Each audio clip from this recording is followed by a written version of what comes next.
Hi, my name is Gail and I am the Fiction Bookworm. Welcome to my very first booktube. I have been inspired to do this by a lot of other booktubers and a long-term desire of mine to do some book-related podcasts. So I am venturing into the world of booktubing. So just to tell you a little bit about me, I am an avid reader, as you probably guessed. My favorite genres are historical fiction, romance, mystery, suspense. I'm also a librarian, but I work at an academic library, so I don't get a lot of opportunities to recommend fiction to people, which is why I'm really excited about doing a booktube, because I get to talk more about fiction books because that's what I really love the best. The other thing I love besides books are my two dogs. You may occasionally hear them or see them in my booktube. These are my two assistants, Tulip and Nikita.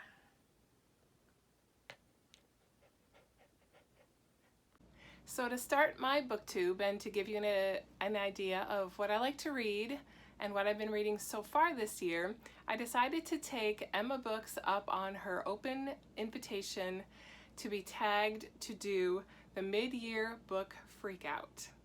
And so that's what I'll be doing in this episode. I hope you enjoy seeing some of the things I've read this year. The first question is the best book you've read so far in 2019. I feel like the best book that I have read should be something deep and profound, but I'm going to say that my best book so far this year was The Book Charmer by Karen Hawkins.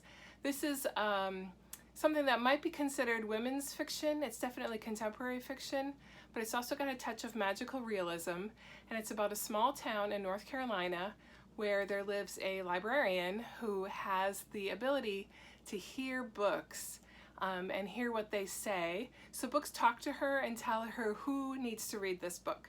They don't tell her why they need to read the book, just that someone needs to read this book. I like the book a lot because in this particular opening novel, the librarian is sort of a secondary character. The main character is a woman who's moved back to the town with her mother, who's from the town, and who has dementia. And so she's dealing with her mom who has dementia. This is something I'm also dealing with in my life. My dad has dementia, and I thought that the way they portrayed dealing with a parent with dementia was very realistic. And but also the book is kind of light and a little bit humorous, and so it was something that I related to, but also was a bit of an escape. So I'm going to recommend The Book Charmer by Karen Hawkins. So the second question is the best sequel you've read this year. I've spent some time this year reading the All Souls trilogy by Deborah Harkness, which is the series that has been turned into a TV show called A Discovery of Witches, which is the title of the first book in the series. My favorite sequel this year was the third book in the series, which is The Book of Life. I thought it was a great culmination to the series. It was really fun. I really enjoyed spending time with the characters and seeing how the story came to a conclusion. So that's my best sequel of the year. The third question is, what is the best new release that came out this year that you haven't read yet?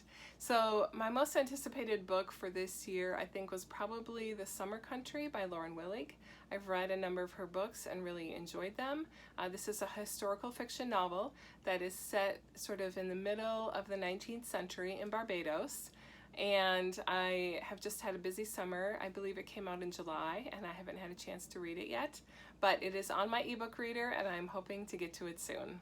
Question 4 is, what is the most anticipated release for the second half of this year? I would say that probably for the second half of this year, my most anticipated release was Tidelands by Philippa Gregory, which just came out this week. And it is a change in what she has been writing. She has spent a lot of years writing about British royalty, and this is a book that is more about commoners, or at least a little bit the aristocracy, but also the main character is actually quite a poor woman. And I'm actually about halfway through it right now, and I am really enjoying it. It does have a sort of an intrigue plot. It's set in the 1600s when Cromwell was the leader of Great Britain, and there was a war going on between the royalty and the commoners and Cromwell. So that is Tidelands by Philippa Gregory. I'm really anxious to finish it, even though I've just started it, and I think it'll be a really good book. Number 5 is, what is your biggest disappointment this year? So I am in a face-to-face book club, and earlier this year we decided to read a book called The Rent Collector by Cameron Wright.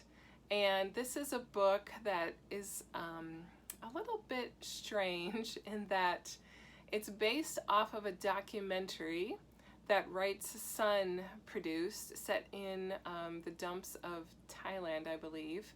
And the Cameron had decided when he saw this documentary that he wanted to, he met two people, a couple, and the book has pictures of this couple, and I believe he even used pretty much their real story, except he thought, what if this woman was able to learn to read? How might that change her life? And so The Rent Collector is a novel based on a real woman that sort of like imagines what her life would be like if she learned to read. I actually didn't finish the book. I didn't care much for the premise, taking a real person and imagining what her life might be like if one thing changed for the better. I don't know that it was terribly realistic.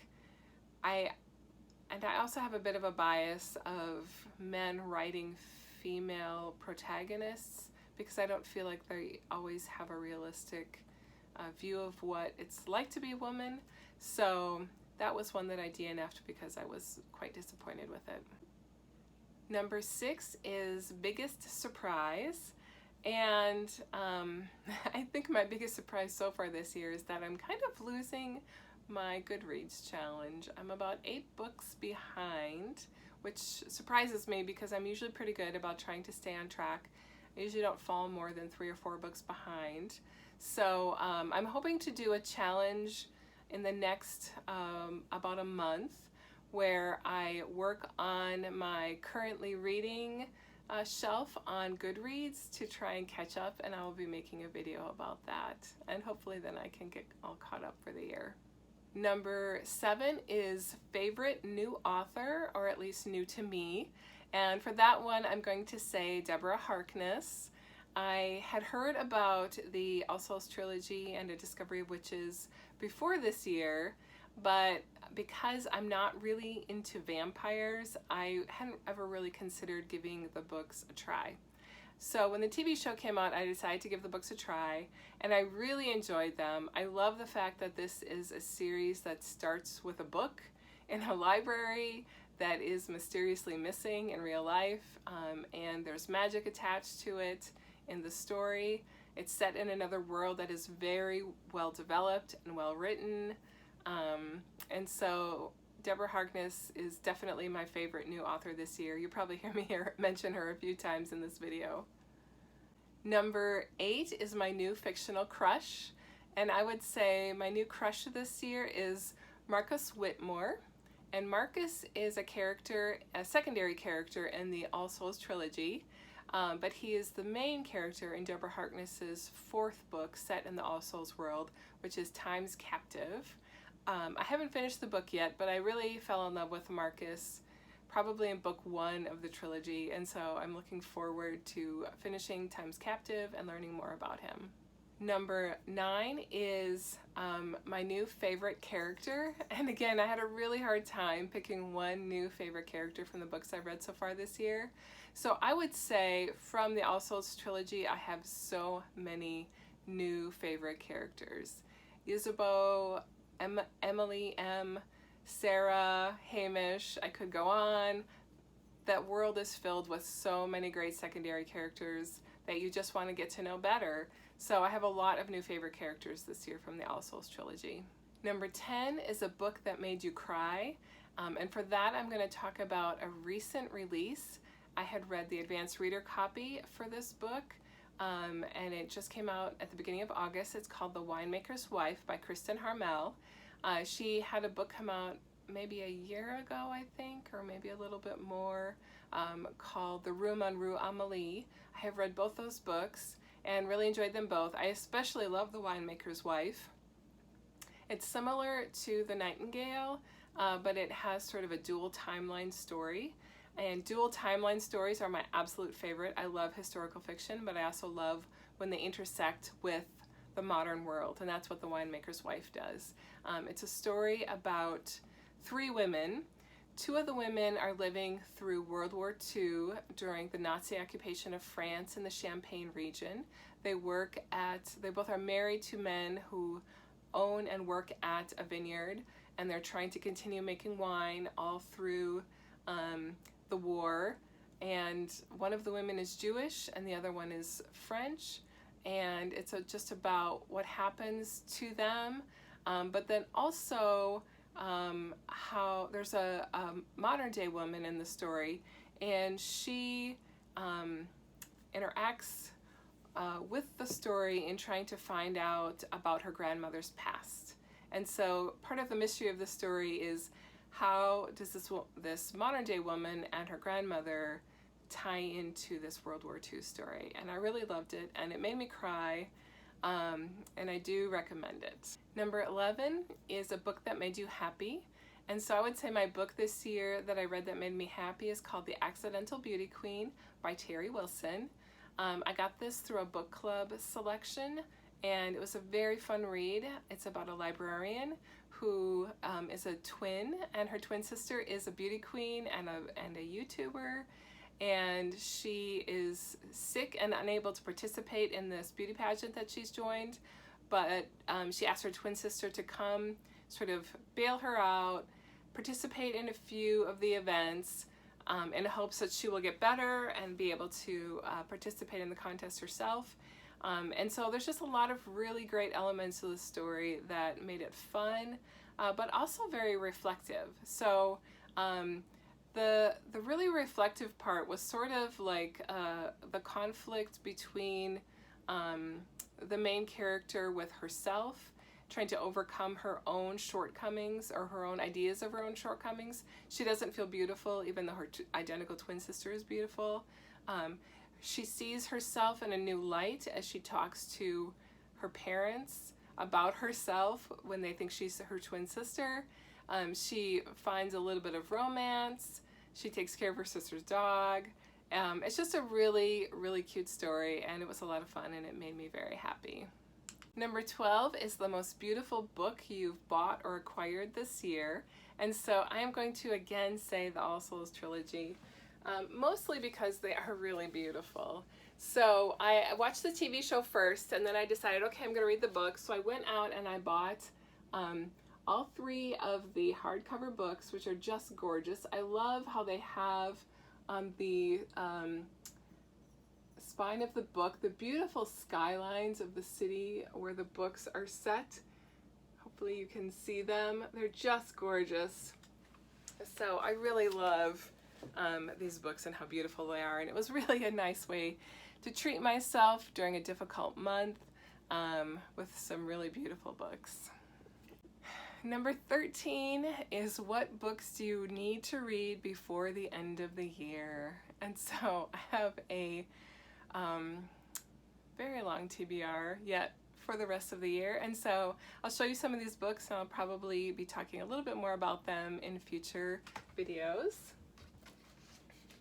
So some of the books I want to read before the end of the year are The Lilac Girls by Martha Hall Kelly, and an additional book that's kind of a sequel called The Lost Roses. I'm really excited about this one because it is set in Russia and with Russian aristocracy, which is something that always really interests me because I spent a few years living in Russia. So I'm excited about this one very much. The Golden Hour by Beatrice Williams. And I haven't read any books just by her. I have read a book that is co-written by Lauren Willig, Beatrice Williams, and Karen White, which I really love, called The Glass Ocean. So I'm really looking forward to this and maybe being able to identify from The Glass Ocean which parts were written by which authors. Another book I'm looking forward to is called The Lovely War, and this is by Julie Berry, and this is a World War I historical fiction novel. I seem like I have been reading a lot of World War II, but I'm looking forward to reading something that's World War I.